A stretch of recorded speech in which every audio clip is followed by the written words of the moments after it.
Son las 8 de la mañana con 31 minutos, faltan 29 para las 9. Vamos a platicar con la doctora María Amparo Martínez Arroyo. Ella es bióloga con licenciatura y maestrías realizadas en la Facultad de Ciencias de la UNAM y doctorado en Ecología de la Universidad de Barcelona, España, donde por cierto obtuvo el máximo reconocimiento, la alabanza, el elogio por su trabajo expuesto. Es experta en análisis de problemas ambientales, ha ocupado la dirección del Centro de Ciencias de la Atmósfera de la UNAM y es también directora general del Instituto Nacional de Ecología y Cambio Climático, toda una personalidad a propósito, ¿verdad?, de lo que hoy conmemoramos aquí en Villahermosa, los 10 años de aquella última gran inundación y que ya remembramos. ¿Cómo está, doctora? Me da gusto saludarle. Muy buenos días. Muy buenos días, Hugo, ¿cómo está? Muchas gracias por la invitación. Al contrario. Bueno, pues platiquemos sobre este asunto del cambio climático, el mayor problema que enfrentamos, por supuesto, como especie, los seres humanos, y que ya aquí en nuestro país pues nos ha cobrado una factura alta, pero también hay quienes dicen que lo peor está todavía por venir. Bueno, pues eso depende muchísimo de lo que hagamos o de lo que no hagamos, cómo va a estar. Precisamente por eso es tan importante que estemos bien informados, que sepamos exactamente en qué consiste el fenómeno, qué lo ha provocado y cuáles son las medidas que podemos tomar.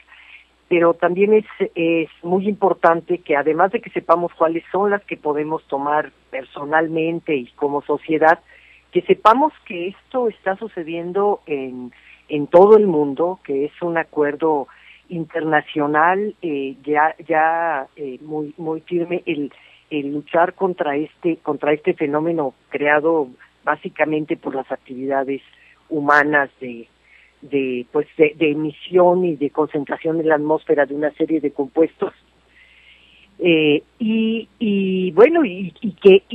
que hay cosas que hacer. Lo importante es que sepamos que hay cosas que tenemos que hacer, pero que finalmente todo este siglo nos acompañará este fenómeno y pues se reflejarán lo que hagamos en él, ¿no? Claro. Hay también, y me imagino que lo habrá escuchado usted, alguna versión de personas que se dedican a estudiar y dicen esto del cambio climático es parte de la política ficción. ¿Qué decirle a esa parte del conglomerado que lo ve así? Pues que esto hay hechos. Ojalá que se pudiera decir que es una invención. Creo que todos quienes hemos visto en los países como México y en todo el mundo, esto ha pasado en todo el mundo, en donde hemos estado viendo ya algunos de los primeros efectos de que como los huracanes, las tormentas, las sequías, toda una serie de fenómenos que son parte de los extremos climáticos que sucedían, pero que empiezan a ser con más frecuencia, que empiezan a denotar que está habiendo un cambio en lo que conocíamos. Pero no solamente es una cuestión de percepción, es una cuestión de medición. Aquí ante estas ¿cómo les llaman?, verdades alternativas, tenemos hechos que están medidos ya en este momento en el mundo entero, con todos los mejores instrumentos, y durante años, durante toda la época en la que el hombre ha logrado medición o distintas formas de medición, se puede corroborar un aumento en la temperatura en los últimos años, y que se ha acentuado a mediados del siglo pasado.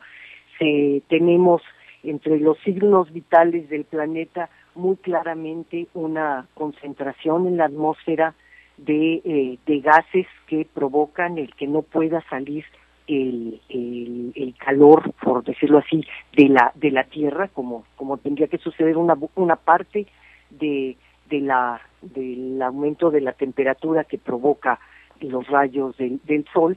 deberían de salir en forma de calor y no pueden salir todos debido a esta concentración de compuestos químicos en la atmósfera que lo atrapan. Hemos visto que el deshielo en los árticos, se disminuye la masa de hielos, ha aumentado el nivel del mar paulatinamente y cada vez a una mayor velocidad. En fin, ante todas las especulaciones lo que tenemos son hechos, y es por eso que el 97% de los científicos que trabajan cuestiones de clima, de ambiente, del planeta, hay un consenso completo en que hay un calentamiento global, que hay una modificación de nuestro sistema climático y que en su mayor parte esto es creado por las actividades humanas. Y esos sí son hechos. Hay diferencias de opinión en cómo va cuánto puede aumentar, cuál es la sensibilidad del clima, en qué momento vamos a llegar a puntos de no retorno en algunos procesos, porque la temperatura, la humedad, los vientos, la fuerza de dirección de los vientos, tiene una repercusión en muchos otros procesos, en la reproducción de las especies, en las mismas actividades humanas, en la seguridad de infraestructuras. Entonces, ahí es donde de pronto puede haber una incertidumbre legítima que se está dirimiendo con cada vez más estudios, más herramientas para poder tener esos estudios, pero lo que para la abrumadora mayoría de los científicos que se dedican a esto es un hecho, es esto, y tan es así que pues todos los grandes organismos de científicos, además de los que se dedican directamente al clima, pues han avalado todo esto, han seguido con mucho cuidado cuáles son las evidencias que se tienen, los datos observados, y pues hemos podido tener proyecciones de qué es lo que puede venir. Entonces, en este sentido, creo que lo que hay que hacer es, pues, mucha de la gente pedirle estas otras evidencias. Ojalá que las tuviera y ojalá que estuviera equivocado, pero esto en este momento es perder el tiempo ponerse a estudiar sobre eso. Tenemos suficiente evidencia y lo que hay que hacer es actuar. Y ahorita vamos a hablar de eso. Estamos platicando con la doctora Amparo Martínez Arroyo, especialista en estos asuntos ambientales y directora nacional de Ecología y Cambio Climático. A cómo están las cosas, y yo entiendo que esto no es abonar tampoco a la idea catastrofista. ¿Hay un lugar seguro en el mundo que se pueda catalogar así, viendo pues todo el entorno y lo que pudiera suceder? Bueno, esto es muy complicado de decir, porque cuando estamos hablando de procesos globales, evidentemente estamos hablando de promedios. Esto quiere decir que en algunos sitios será más o será menos, pero puede ser que haya algunas características que en algunos sitios sean pues mayores las sequías y en otros sean mayores las inundaciones.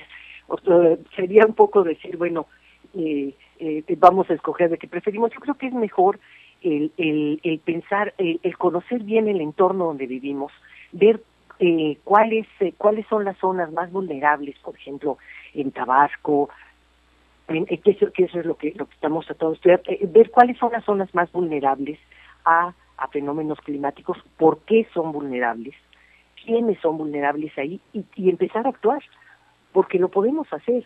Si empezamos, precisamente en Tabasco tenemos ejemplos de comunidades con las que se ha estado trabajando sobre reducción de la vulnerabilidad y adaptación al cambio climático en los municipios del Mingo, de las Coloradas, del Golpe, en donde empezamos a analizar con las comunidades qué pasaba cuando venían los huracanes o las tormentas, por qué tenían tales o cuales daños. Y entonces, cuando se vio cuáles eran los mayores problemas, se empezó a tomar algunas medidas que les sirven ahora y que les irán sirviendo conforme pase el tiempo. La construcción, por ejemplo, de palafitos para guardar bienes e incluso animales de traspatio, para documentos, el empezar a hacer otro tipo de construcciones en otros sitios, el reacomodar nuestras actividades, el coordinarse entre las propias comunidades y con las instituciones, el tener algunos de los servicios elementales como es el agua potable, el agua que se pueda beber, pues en sitios que estén a salvo de este tipo de contingencias. En este caso, por ejemplo, el hacer un sistema de captación de agua de lluvia y de purificación en una parte de una escuela ha sido muy exitoso, porque ha habido un grupo, sobre todo de mujeres, que han tenido ha tenido toda la capacitación, el entrenamiento para manejarlo, y esto se está llevando muy bien. Entonces les ayuda en su vida actual a disminuir las enfermedades por agua que no está potabilizada, a no carecer de agua cuando están inundados de agua salada y no se puede beber. Han resuelto esto para el presente, pero sobre todo han aprendido cómo ir observando cuáles son las amenazas que tienen y a trabajar para eliminarlas. Por eso le decía que no es una cuestión catastrofista, es catastrofista si no hacemos nada, o si hacemos actividades que nos ponen más en riesgo. Pero si aprendemos qué es lo que podemos hacer, es más bien una oportunidad de mejorar nuestra vida hoy y de tener un futuro con mucho menos amenaza e incertidumbre de lo que parece ahora. Hablando de Tabasco, también la versión que ha circulado, en algún momento hasta se han hecho documentales y demás, señala que es esta tierra una de las que posiblemente pudiera desaparecer, entendiendo lo que quedaría debajo del agua por el incremento del mar. ¿Usted comparte esta idea? Bueno, mire, tenemos que ponerla en perspectiva. Se habla en grandes periodos de tiempo, y no de que la parte que vaya a desaparecer. Sí se prevé un aumento del nivel del mar, y esto quiere decir que tenemos que aprender a dónde construir, dónde hacer que las actividades más cercanas a las playas, al litoral, tengan que ser mucho mejor pensadas, reguladas, para tener en cuenta esta posibilidad. Pero estamos hablando en lapsos de decenas de años, pero que si no empezamos a construirlo ahora, efectivamente puede ser un tipo de riesgo muy grande, que ya con el conocimiento que tiene actualmente no habría por qué correr.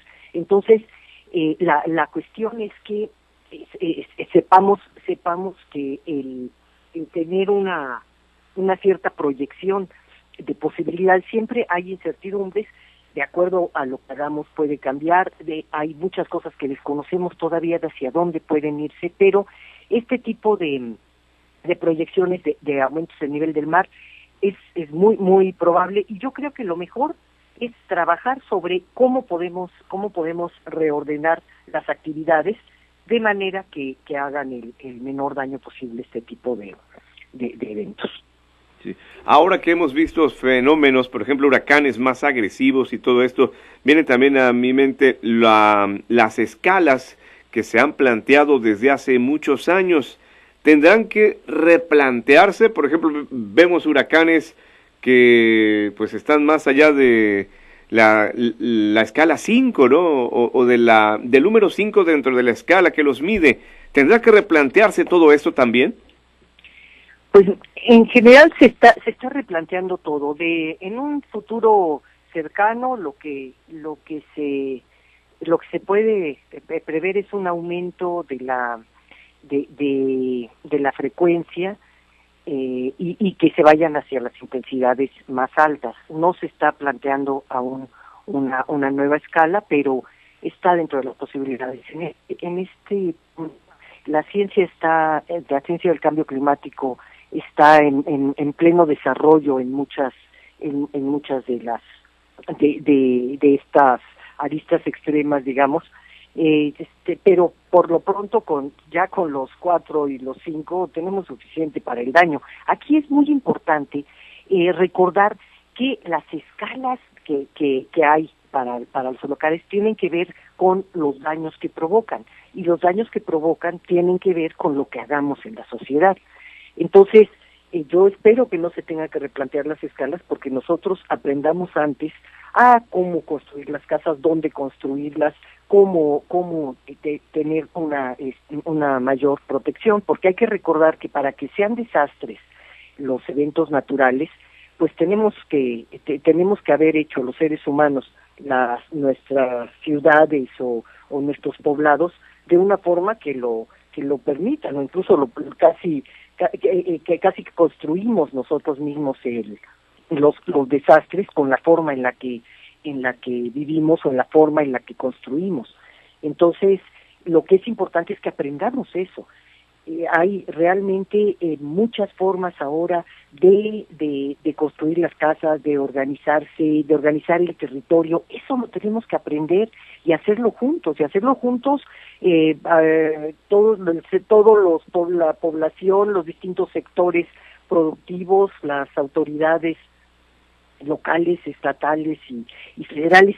Es un momento que debemos de verlo más como posibilidades de construcción realmente de algo mejor, y aprovechando que tenemos ya el conocimiento, sí, nos falta muchísimo, pero el que tenemos ya nos indica qué áreas pueden estar en riesgo y qué se puede hacer. Entonces, si lo aprendemos juntos, y si tenemos creatividad, si empezamos a trabajar de manera organizada en las zonas que pueden tener más riesgo, yo creo que podemos lograr cambios, y que estas escalas no se cumplan, de que se vayan más para allá. Claro, y entiendo que este acuerdo que firmaron UNICEF y el Instituto Nacional de Ecología y Cambio Climático para desarrollar un modelo educativo dirigido a niños y adolescentes para abordar este tema, y que escoge a Tabasco, pues como sucede, busca eso, tiene ese objetivo principal. Exactamente, y además estamos muy contentos con cuál ha sido la respuesta de los niños en Tabasco. UNICEF ha hecho un gran trabajo en Tabasco, en otras áreas. Nosotros, como le decía, hemos trabajado también en la parte de los manglares, de las zonas de humedales, pero ahora decidimos trabajar juntos en un aspecto que ni el INEC había abordado, ni UNICEF, que es trabajar con los niños sobre cambio climático en México. Entonces, se escogió Tabasco porque ambas secciones teníamos ahí ya trabajo, además porque es un lugar muy vulnerable, y realmente estamos muy satisfechos de la experiencia. Vamos esta tarde a ver ya los resultados directamente con todos los participantes en esto. Fueron alrededor de 100 niños y también muchos funcionarios, un gran número de funcionarios, en el que analizamos esto, y lo que sucede es que pues todos los que son niños ahora es a los que les va a tocar vivir con mucho más fuerza todo esto. Entonces tienen que tomarlo desde el principio de una manera seria, constructiva, creativa, y saber que tienen pues conocer en primer lugar cuáles son sus derechos a un ambiente sano, a un ambiente protegido, a poder reducir las vulnerabilidades que nuestra propia forma de desarrollo ha propiciado con respecto a los fenómenos meteorológicos, y a corregirlos. Entonces, si ellos ya desde temprana edad entienden esto y enfocan incluso la forma en la que van a realizar sus profesiones, en su trabajo de cualquier tipo de oficio, tomando en cuenta cuál es la realidad, cuál es el clima en su estado, cuáles son las condiciones con las que se puede hacer todo esto de manera más segura y aprenden a hacer una buena coordinación con los demás, pues pensamos que tendremos mucho terreno ya ganado. Pues aprecio mucho, doctora Amparo Martínez Arroyo, que nos conceda estos minutos para conocer sus opiniones, darnos este sentir. Nosotros estaremos atentos, ¿verdad?, al desarrollo de esta estrategia y también de sus comentarios posteriores. Le envío un saludo y muy buenos días. Muy buenos días y muchas gracias. Al contrario. Bueno, pues ya faltan 9 minutos para las 9 de la mañana. Vamos a hacer otra pausa aquí en el programa. En Eléctrica Silva, tú siempre